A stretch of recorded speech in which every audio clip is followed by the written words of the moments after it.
नमस्कार दोस्तों, आप सबको छठ पूजा की हार्दिक शुभकामनाएं। आज मैं आपके लिए एक बहुत ही सुंदर कहानी लेकर आई हूँ छठ मैया की। तो चलिए सुन लेते हैं कि आज की कहानी में क्या है खास। बहुत समय पहले की बात है। एक बुढ़ी अम्मा थी, उनका एक बेटा और एक बहू थी। बुढ़ी अम्मा छठी मैया की परम भक्त थी और हर साल पूरी श्रद्धा से छठी मैया का व्रत करती। परंतु बहू नए विचारों वाली थी, वो पूजा पाठ में विश्वास नहीं करती थी। एक बार बुढ़ी अम्मा छठ पर्व करने की तैयारी कर रही थी। तभी बूढ़ी अम्मा की बहू उन पर हंसने लगी और बोली, अम्मा, दुनिया कहां से कहां चली गई है। लोग आसमान को छू रहे हैं और आप आज भी इतनी अंधविश्वासी हो। पढ़ी लिखी बहू का छठी मैया की परम भक्त बूढ़ी अम्मा पर कोई असर नहीं हुआ। वो तो बस अपनी तैयारियां करती रही। बहू फिर बोली, अम्मा, ये सब बेकार की बातें हैं। इस उम्र में 3 दिन तक भूखी रहोगी तो खुद पर ही मुसीबत ले आओगी। ना जाने क्यों भूखे प्यासे लोग खुद को सताते हैं। तभी नई बहू की बातें सुनकर बूढ़ी अम्मा मुस्कुराई और बोली, बहू, शादी के बाद मेरी संतान नहीं हो रही थी, तब मैंने इन्हीं छठ मैया के व्रत को किया। तब छठी मैया ने मेरी पुकार सुनी और ये तेरा पति छठी मैया के प्रसाद से ही हुआ है। तू भी इस वर्ष छठी मैया का व्रत जरूर कर। माता तेरी भी पुकार सुनेंगी और तेरी गोद भी हरी हो जाएगी। मगर नए युग की सोच वाली बहू किसी का कहाँ सुनने वाली थी। वो बोली, मैं पूजा पाठ नहीं करने वाली। सुंदर पति मिला है, जीवन में हर सुख मिला है, आलीशान घर है, दिन रात मस्त रहती हूँ। पूरे गाँव में मुझ जैसा धनवान कोई नहीं है। सासू माँ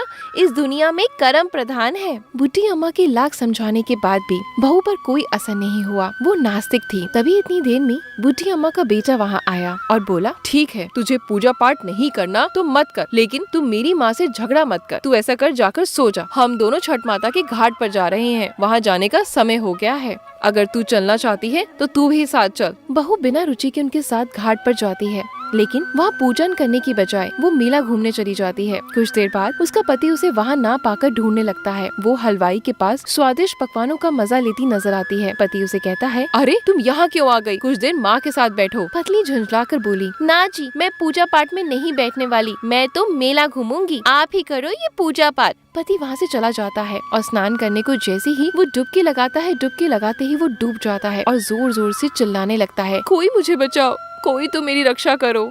लेकिन किसी को भी उसकी आवाज नहीं आती। जैसे ही बुढ़ी अम्मा को पता चलता है कि उसका बेटा डूब गया, वो जोर जोर से रोने लगती है और छठी मैया से बोलती है, माँ, मुझसे तेरी भक्ति में कौन सी कमी रह गई जो तूने मेरी गोद सूनी कर दी? बोलो माँ, बोलो, हमसे ऐसी क्या भूल हो गई है? हम तो घाट पर तुम्हारी पूजा करने आए थे, तुमने तो हमारी दुनिया ही उजाड़ दी। माँ, यदि जाने अनजाने में कोई भूल हो गई है तो उसकी सजा मेरे बेटे को मत दो। ऐसा कहकर बुढ़ी अम्मा जोर जोर से रोने लगी। उधर मेले में शोर मचा कि घाट पे एक व्यक्ति डूब गया है। ये सुनकर बहू दौड़ी दौड़ी वहाँ आती है और देखती है कि उसकी सास रो रही है। उसका पति डूब गया है। उसे सदमा लग जाता है और वो जोर जोर से चीखती हुई बुढ़ी अम्मा से कहती है, मैंने पहले ही कहा था, अम्मा, ये छठ के चक्कर में मत पड़ो। ये सब ढोंग है, अंधविश्वास है। देखो, आज मेरा पति मुझसे दूर चला गया। वहाँ मौजूद सभी लोग छठी माता को पुकारते हैं और माँ से विनती करते हैं कि हे छठी मैया, इस बुढ़िया की पुकार सुन लो और उनको इनका बेटा वापस लौटा दो। इधर पुत्र के योग में बुढ़ी अम्मा जैसे ही जान देने के लिए नदी में कूदने लगती है, तभी नदी से एक लहर उठती है और उसी लहर में बुढ़ी अम्मा का बेटा बाहर आ जाता है। यह देख छठ घाट पर खड़े सभी लोगों की आंखें खुली की खुली रह जाती हैं। बुढ़ी अम्मा खुशी से रोने लगती है। बहू भी खुशी के मारे जोर जोर से रोने लगती है। इतने में तेज गर्जना के साथ छठी मैया वहाँ पहुँच जाती हैं और बोलती हैं, मैं कभी भी अपने बच्चों का आहद नहीं करती। मैंने तुम्हारी आंखों से अज्ञान का पर्दा हटाने के लिए तुम्हारे पति को पानी में डुबोया। मैं सदैव अपने भक्तों की रक्षा करती हूँ। इस कलयुग में जो भक्त मेरी पूजा करता है उसकी मनोकामना पूर्ण करती हूँ। ये कहकर छठी मैया अंतर ध्यान हो गई और घाट पर मौजूद सभी लोग छठी मैया की जय जयकार करने लगे। जय हो छठी मैया। तो अगर आपको मेरी ये कहानी अच्छी लगी हो तो वीडियो को लाइक और शेयर जरूर करें। चैनल को सब्सक्राइब करना भी ना भूलें।